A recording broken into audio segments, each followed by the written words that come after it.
যদি কলিজা শক্তই হয়, এক ওয়াক্ত নামাজ পড়তে মন না চায়, নওজোয়ান মাঝে মাঝে কবরস্থানে একা দাঁড়াই, মানুষের লোকে যাইয়া পারতাম না, একলা কবরস্থানে দাঁড়াই একা নীরবে, দিনের বেলাতেই কোনো কবরের সামনে 1 মিনিট 2 মিনিট দাঁড়াইয়া ভাইব।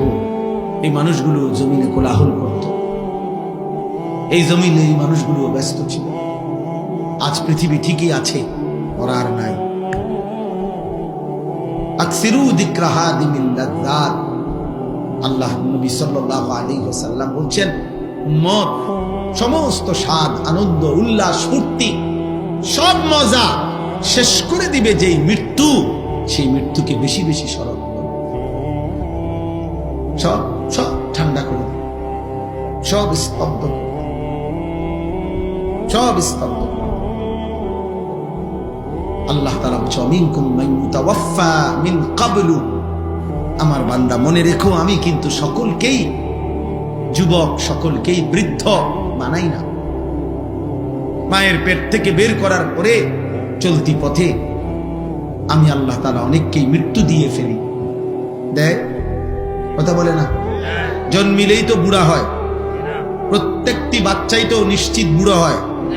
বুড়ো হয় 3 বছরের বাচ্চা কবরে নাই, 3 দিনের বাচ্চা কবরে নাই, 6 বছরের বাচ্চা কবরে নাই। তাইলে তুমি কোন হিসাবে ভাবছো তুমি আরো 30 বছর বাঁচবা? আমাদের মাওলানা মুতালেব হোসেন সালিহি, আমার বন্ধু, মাওলানার ওর মেয়ে বাচ্চা হয়েছিল 1 মাস 1.5 মাস, 1 মাস হয়েছে মনে হয়। এই গত 3 দিন আগে এই বাচ্চা অসুস্থ ছিল, 1 মাসের বাচ্চা, 1 মাস। ঢাকা নিচে মোহাম্মদপুর শ্যামলী বড় হসপিটালে ভর্তি করাইছে। আগের দিন রাত্রে আমারে ফোনে কইতেছে, আনিস, আমি বললাম কি অবস্থা বাচ্চার? ডাক্তারে কি বলল? মাশাআল্লাহ অনেক ভালো আছে, বলতেছে চিকিৎসা অনেক সুন্দর, ভালো হসপিটাল, খুব বড় সড়ো, অনেকক্ষণ বলল। পরের দিন আবার রাত্র 12:30টার দিকে আবার ফোন দিছে, ফোন রিসিভ করছি আর দেখি ও কাঁদতেছে। আরে কি হইল রে, কান্দোস কেন? আমার আদর বাচ্চা, কোলের বাচ্চা মারা গেছে, এই 1 মাসের বাচ্চা মারা গেছে, রাত 10টায় মারা গেছে। তখন আমি যখন শুনছি তখন 12:30 বাজে।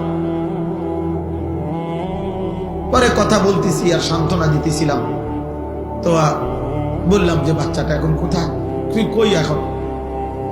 তো একটা কথা বলছে, কয় গাড়িতে আমি আমার বাচ্চারে কোলে নিয়ে আইতেছি, আমার বাচ্চা আমার দিকে তাকায় আছে। কি ভাই, 1 মাসের বাচ্চা, এক বাবা, মনে করেন সেই ঢাকা থেকে লাকসাম পর্যন্ত এই 5-6 ঘন্টা রাস্তা, ছোট্ট মাসুম বাচ্চা মৃত, যে বাবা কোলে করে নিয়ে আসছে, তার কলিজাটা তখন কেমন লাগছে?